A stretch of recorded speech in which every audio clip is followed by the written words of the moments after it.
Unstable, garbage, unhinged. Pendant des mois, c'est à ça qu'a ressemblé le débat politique aux États-Unis. crazy person. Et c'est même allé jusqu'à ça.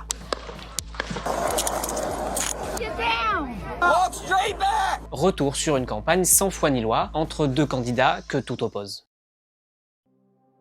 En juillet, le candidat républicain Donald Trump donne un meeting à Butler en Pennsylvanie où il échappe à une tentative d'assassinat. They said, take a look at what happened.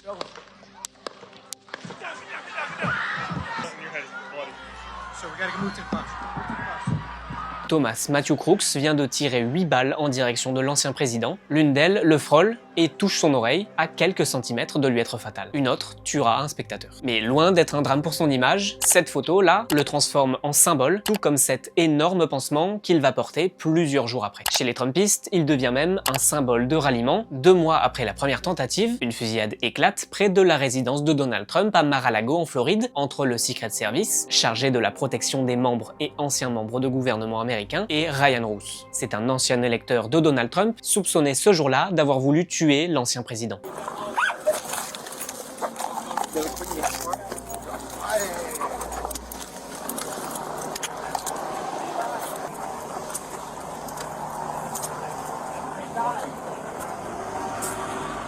L'homme avait même déjà été interviewé par l'AFP il y a 2 ans de ça, alors en Ukraine. Putin is a terrorist, and he needs to be ended. So we need everybody from around the globe to stop what they're doing and come here now. Et ça ne s'arrête pas là. Mi-octobre, un 3e homme est arrêté près d'un meeting de Donald Trump. During the investigation, obviously those identification documents were found in addition to a loaded handgun and a shotgun. Lui aussi est soupçonné d'avoir voulu tuer l'ancien président.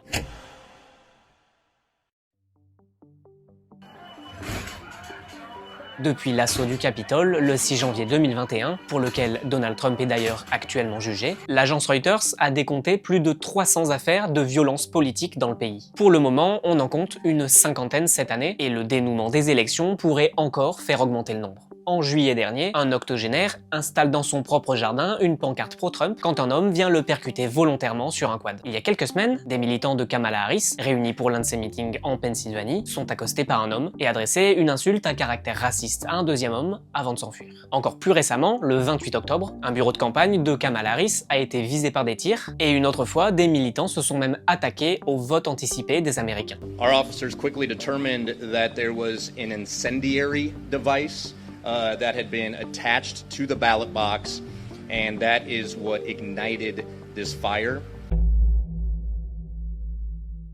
Toute cette violence physique, elle ne vient pas de nulle part, elle est attisée par la violence verbale entre les deux candidats, puisque la campagne actuelle n'est quasiment plus qu'un échange d'insultes. Kamala Harris, that you've done a terrible job.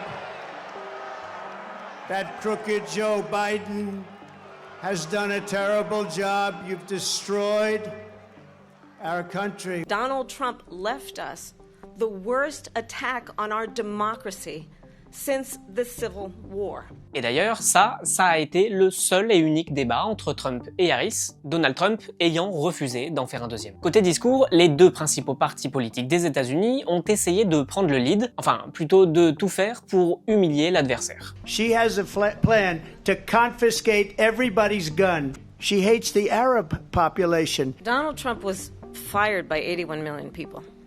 So let's be clear about that, and clearly he is having a very difficult time processing that. In Springfield, they're eating the dogs, the people that came in, they're eating the cats, they're eating the pets. Et quand Donald Trump et Kamala Harris ne tapent pas mutuellement sur le bilan politique de l'autre, ils se permettent des attaques personnelles qui ciblent bien souvent leur santé mentale. This is someone who is unstable, obsessed with revenge, consumed with grievance, and out for unchecked power.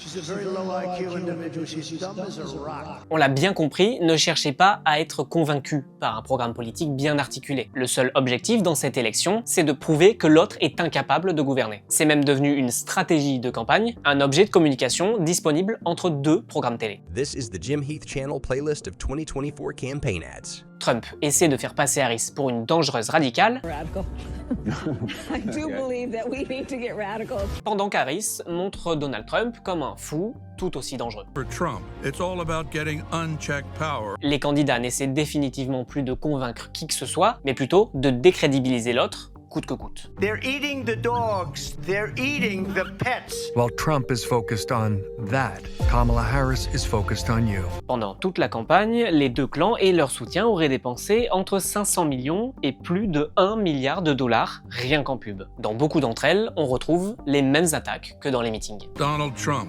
more unhinged, unstable, and unchecked. I'm Kamala Harris and I approve this message. Et dans cette histoire, les principaux dommages collatéraux, ce sont les minorités. Exactement comme quand le comique Tony Hinchcliffe dérape en plein direct sur un meeting de Donald Trump. There's literally a floating island of garbage in the middle of the ocean right now. Yeah, I think it's called Puerto Rico. Et comme si ce n'était pas suffisant, Joe Biden a fini par déraper sur le dérapage.